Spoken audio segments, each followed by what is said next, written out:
Welcome back to MSPTV. We're back with you on day 2 of the meeting of states parties of the UN Treaty on the Prohibition of Nuclear Weapons. And this morning we are joined by Patricia Lewis. Hi. Research Director for International Security at Chatham House. Thank you so much for being with us. Oh, it's my pleasure. Thank you. So Patricia had a statement 2 days ago at the Large Humanitarian Impact of Nuclear Weapons conference about topics that were largely taken up yesterday by statements of the member state parties of the TPNW as well. In particular, I noticed lots of countries have been emphasizing deterrence theory and questioning the assumptions on which it rests. Also saying that while the deterrence theory rests on assumptions, the catastrophic humanitarian consequences of nuclear weapons rest on facts. So that opens up the whole debate about, can we rely on this theory and what are the actual risks of nuclear use? Well, they're right in the sense that deterrence is a theoretical construct, but deterrence is very wide. Okay, so we have nuclear deterrence at one end of it, and then we have all sorts of other deterrence and sort of before that, conventional weapons deterrence, political, sanctions, societal. So we need to see deterrence as a full spectrum. And obviously some things do deter. So the question is, do nuclear weapons deter?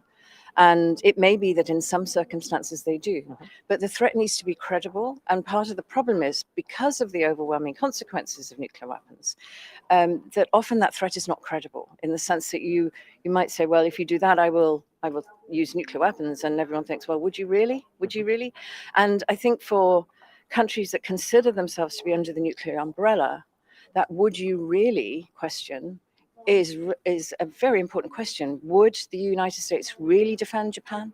Would the United States really defend Taiwan with nuclear weapons? Conventional, yes, I have no doubt.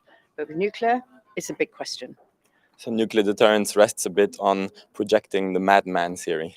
It does. And now we've seen two real examples recently of the madman theory. We've seen Kim Jong-un in North Korea threaten to use nuclear weapons during the Trump era, and they will do so again. And now we're seeing President Putin, far be it from me to put him in the same category as Kim Jong-un, but nevertheless making an overt threat on a number of occasions to use nuclear weapons in certain circumstances as a result of their invasion of Ukraine. So even if nuclear deterrence works most of the time, what we need is 100% reliability, don't we? No, you can never have 100% reliability on anything, right? Nothing. And that's the problem. So while nuclear weapons might deter, sometimes we don't know. There are very few facts, there are very few instances of clear-cut knowledge on that. The problem is, even if it fails only once, just one failure, it's catastrophic. Absolutely catastrophic. Now, if you have a failure, for example, of an aircraft, it's catastrophic for everyone on the aircraft, but it's not catastrophic for the whole world. With nuclear weapons, the catastrophe of nuclear weapons is that it could be catastrophic for the whole planet, for the people on it, all other species as well. So I think this is the risk-benefit equation of nuclear weapons, which may have held in the Cold War, but the big question that states are asking is, does it hold today? And if not, what are we doing with these things? Yeah, with many more nuclear powers and many more asymmetric deterrence relationships and so on. Yeah, it's so much more complicated. And also the structure, the thinking about nuclear weapons during the Cold War was at least communicated between the two big powers, the Soviet Union and the United States. Now that communication is very poor, worse than it was then. I mean, the tension isn't as high as it was then. Because the ideology has faded away, but the communication is extremely poor. And what we've seen in crises, which we're in now, is that in a crisis, you can have a very serious situation in which there is miscommunication, misinterpretation, misunderstanding, and then people act. And so far, we've been lucky. We've seen instances where people have acted to prevent the use of nuclear weapons. But, are those people in North Korea? Are they in Russia now? Are they on a submarine somewhere in the Baltics? I don't know. And it's not a good policy to rely on luck, especially since we've had a number of instances, actually, quite many of deterrence failing, what with Argentina invading the Falkland Islands, or in the case of the Korean War, or also various wars started against Israel. So we do have a number of times where clearly countries were not deterred and attacked a nuclear armed state nevertheless. Well, I mean, if you take the issue of Argentina, I think Argentina quite rightly surmised correctly that the UK would not use nuclear weapons in those circumstances. And indeed, the UK had no intention of using. So, nuclear weapons have a very small and specific role. And the question is, does it work? I think what we're seeing unfold before us now with a nuclear weapon state, permanent member of the Security Council, founding member of the United Nations, and a depository of the Nuclear Non-Proliferation Treaty, threatening to use nuclear weapons, is that this whole edifice of nuclear deterrence is crumbling before our eyes. And I think we need to act and to think about what we can do in our defense strategies to think this one through. I always think, what would have happened if in the 90s we'd actually gone all the way to decide to eliminate nuclear weapons? Would President Putin have had the chutzpah, the nerve to invade Ukraine in that case? Thanks a lot for this alarming analysis of so early in the morning. Our ability to rely on deterrence is undercut yet more.